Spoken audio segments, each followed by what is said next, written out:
Sejam bem-vindos ou bem-vindos de volta ao meu canal. Oi, eu sou a Bia, escritora de fantasia e uma artista buscando trazer mais magia para o nosso mundo. No vídeo de hoje eu trouxe um material um tanto diferente que eu achei e resolvi testar com vocês. Eu gosto bastante de guache e gosto bastante de giz pastel oleoso, inclusive giz pastel oleoso foi um dos primeiros materiais que eu comprei para mim testar. Inclusive, com giz pastel oleoso eu fiz uma das obras que eu mais me orgulho até hoje, que é um retrato da minha cachorrinha Cacau. Esse material não foi dos mais baratinhos como eu achava que seria, mas também não é tão caro. Claro que é um material escolar, não é um material de artista profissional, né? E é um material bem interessante. Por ele ser em formato de bastão, você não consegue fazer detalhes muito pequenos, muito mínimos. O que leva você a não ter uma arte tão detalhada, tão perfeitinha. E assim é bom para perfeccionistas, que nem eu, abrir mão da perfeição. Na verdade, a perfeição nem mesmo existe, mas a gente sempre está tentando alcançar ela, mesmo que seja impossível. E esse material é muito interessante para trabalhar esse lado, porque ele não te dá tanto controle quanto você gostaria. Então não esperem obras-primas, até porque eu ainda estou aprendendo a usar esse material e tem pouquíssimas cores. Mas essa é a graça da arte, essa é a graça de se expressar. Quando a gente é criança, a gente não se importa tanto em ser perfeito, em ser o desenho mais bonito do mundo. Você desenha um palitinho falando que é sua mãe e é sua mãe pra você.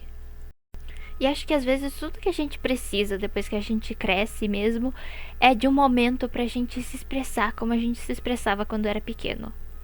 Esse perfeccionismo, esse medo de aprender algo, de não ser bom em algo, porque a gente não vai ser bom em algo que a gente está começando a aprender, é claro. Às vezes acaba segurando a gente de tantas coisas que a gente poderia explorar, aprender e até talvez um dia ser bom. Ou mesmo não sendo bom, um momento assim para você explorar, para você ter um catarse, para você só se expressar. A minha história da arte é interessante porque eu parei por anos, minha adolescência inteira, de desenhar, mesmo gostando, porque eu achava que era uma coisa ou você nasce com um dom mágico ou você não pode fazer. E o meu dom maior sempre teve, a minha aptidão sempre esteve mais na escrita. Mas aí um dia eu virei e falei, e se eu voltasse a desenhar? E foi isso que eu fiz. Eu só tinha os materiais escolares velhos que tinham sobrado da escola. Eu peguei eles, eu desenhei. A maioria dos meus primeiros desenhos são em lápis grafite e borracha apenas. Então você não precisa estar esperando um material super chique, super caro para você começar. Você pode começar com coisas básicas que vai dar certo. É só a sua vontade de aprender e a sua paixão te guiando. Eu evolui bastante desde aquela época. Naquela época eu tinha medo até de colorir meus desenhos, mas aí eu já disse, eu comecei com giz pastel oleoso e comecei a colorir meus desenhos. Ainda assim eu tenho muita coisa a ser melhorada, a ser aprendida, porque arte é um eterno aprendizado, você nunca sabe de tudo. E também tenho que lidar com o meu lado mais perfeccionista de todos. Que eu tenho muitas ideias do que fazer, muitas coisas que eu quero fazer, mas o perfeccionismo me prende no lugar. Eu estou tentando desenhar os personagens do meu livro, dos meus 2 livros publicados, e eu estou travada assim no perfeccionismo de eu quero que eles saiam exatamente como eu imagino na minha cabeça, mas a minha imaginação, a minha relação com a escrita é muito mais avançada do que a minha relação com o desenho. Então essas habilidades ainda não estão iguais. E nem é uma pressão de fora, sabe? É aquela pressão de dentro. Sempre a pessoa que mais me pressionou na minha vida fui eu. Eu sempre dou 100% no mínimo, às vezes 110% de mim em tudo que eu faço, e talvez por isso eu tenha tido tanta depressão ao longo da minha vida. Mas é uma coisa que sempre foi natural pra mim, sabe? As pessoas não precisavam falar que, se esforce, dê o seu melhor, porque eu já estava dando o meu melhor sempre.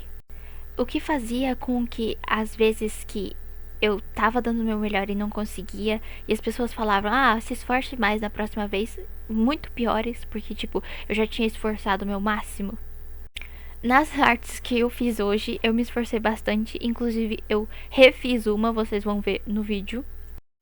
Mas eu não estava me dando muito bem com esse material. É tipo, você tá pintando com batom. É muito esquisito, estranho. Não é a mesma sensação de você pintar com giz pastel oleoso e não é a mesma sensação de você pintar com guache. Uma coisa que eu achei mágica nele é que ele não borra e que ele seca muito rápido. Eu passei o dedo em cima da arte para ter um teste se ele ia borrar, ele não borrou nada. Ele faz até algumas camadas, você consegue fazer algumas camadas de cores, mas não muitas. As cores claras não vão aparecer muito em cima das cores escuras.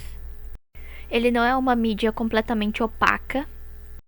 É diferente de tudo que eu já usei até hoje para pintar. Eu não consigo comparar a outra coisa a não ser pintar com batom, apesar de eu nunca ter pintado com batom. Ele desliza bem fácil na folha, apesar dele ser extremamente cremoso.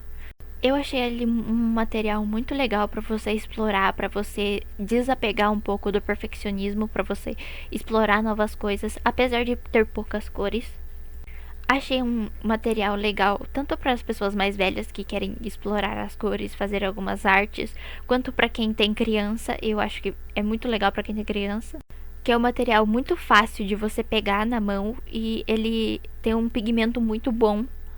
Uma das coisas que eu mais gostei nele é o pigmento, que é bem forte, bem saturado, e você não precisa fazer força para ele ter toda essa cor vibrante. Apesar de ser um material escolar, eu acho que todas as idades conseguem se divertir nele.